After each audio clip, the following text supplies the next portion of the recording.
আজকের market DAC x, এইটা 1 hour chart. 1 hour চার্টে আমরা একটু আরএসআই এর দিকে তাকাই। আরএসআই ট্রেন্ডটাকে এবং তার মোমেন্টামকে ভালোভাবে দেখাতে পারবে। আচ্ছা, আরএসআই এখানে আরএসআই 50 লাইন, এইটা 50 লাইনটাকে সে ব্রেক করে উপরে ওঠার চেষ্টা করছিল, কিন্তু পারে নাই, বরং 50 লাইনের নিচে এসে এবং 50 লাইনে তার আঘাত পেয়ে, অর্থাৎ 50 লাইনকে পরবর্তীবারে আর একবার অতিক্রম করতে যে না পারায় সে এখন নিচের দিকে যাচ্ছে। অর্থাৎ কিনা আমরা এর ডাউন ওয়ার্ড 30 আমরা ধরে নিচ্ছি, তার পরবর্তী মুভমেন্ট 30-র দিকে। আচ্ছা, 30-র দিকে তার মুভমেন্ট হলে তাহলে প্রাইস কি অবস্থা হবে? প্রাইসের এখানে এটা হলো একটা ক্যাটস ইয়ার প্যাটার্ন। ক্যাটস ইয়ার প্যাটার্ন একটু দেখাই। এই হলো ক্যাটস ইয়ার্স প্যাটার্ন।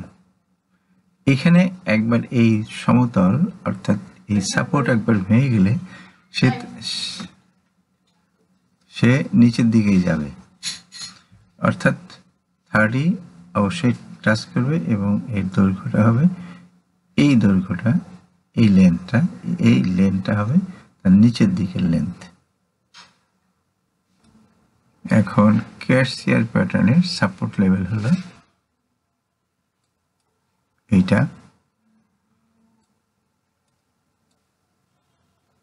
ওকে, সুতরাং এই ডিস্টেন্সটা হলো আমরা এই টপ পজিশন থেকে সাপোর্ট পর্যন্ত এই ডিস্টেন্স,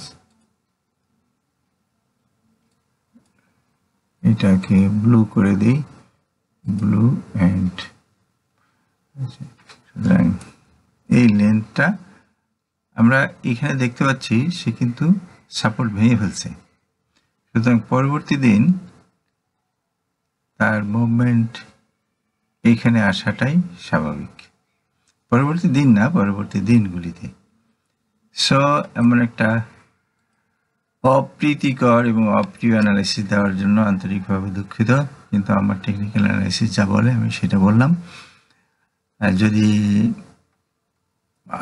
আল্লাহর রহমতে যদি উল্টা দিকে যায়, দ্যাট ইজ আমি আশা করব, আমি চাই না যে মার্কেট নিচের দিকে যাক।